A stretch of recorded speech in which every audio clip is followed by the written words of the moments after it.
Welcome to Smart Choice Computer centre.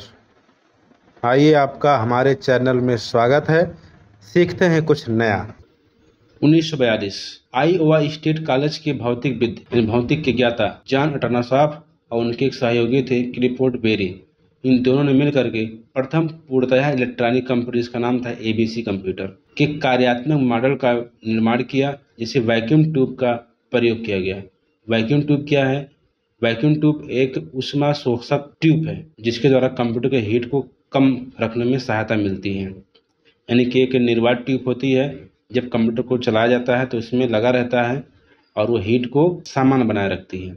और जब ज़्यादा हीट हो जाएगा वैक्यूम ट्यूब जब ज़्यादा हीट हो जाता था तो उसमें कंप्यूटर को बंद कर देते थे और फिर 1 घंटे 2 घंटे बाद कंप्यूटर का प्रयोग करते थे।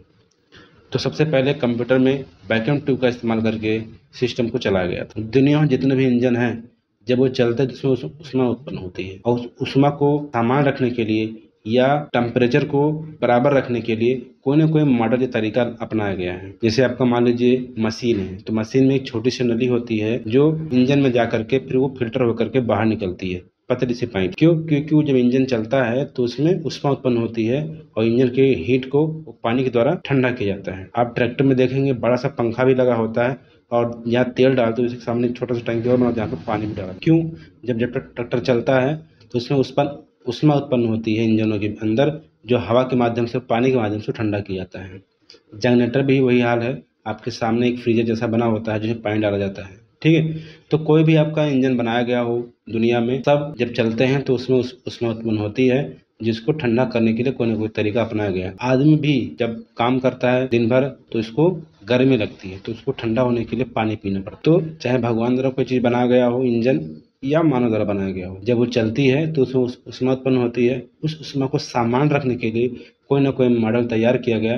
तो जो सबसे पहले कंप्यूटर बनाया था एबीसी, उस एबीसी कंप्यूटर में जो ऊष्मा उत्पन्न होती थी उसको सामान रखने के लिए वैक्यूम ट्यूब का इस्तेमाल किया। इसमें रिले की अपेक्षा तेजी से काम किया जा सकता था, या प्रारंभिक कंप्यूटर प्रोग्रामेबल नहीं था। मतलब ये तो था कि इलेक्ट्रॉनिक था, बट ये प्रोग्रामेबल कंप्यूटर नहीं था। 1944 में आईबीएम और हार्वर्ड यूनिवर्सिटी के प्रोफेसर हार्वर्ड आइकेन ने प्रथम large scale automatic digital computer mark first का निर्माण किया।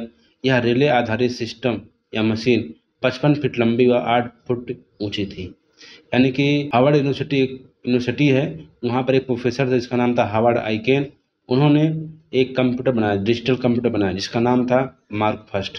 यानी कंप्यूटर का नाम मार्क फर्स्ट था और बनाने वाले वैज्ञानिक का नाम हार्वर्ड आइकेन था। उस मशीन की जो लंबाई और चौड़ाई है 55 फीट लंबी थी और 8 फीट ऊंची, यानी कि बहुत बड़ा था। ये भी आपका रिले पर आधारित था। रिले का मतलब स्विच पर आधारित। अगर बटन ऑन करते हैं तो तुरंत आपको काम करना स्टार्ट करना हो, अगर नहीं काम करना है तो बंद कर देना हो। 1946 में अमेरिकी सेना के लिए पेंसिल्वेनिया विश्वविद्यालय में भौतिकविद जॉन मार्शली, इंजीनियर जे प्रेस्पर इकर्ट ने electronic numerical integrated and computer यानी कि ENIAC का निर्माण किया।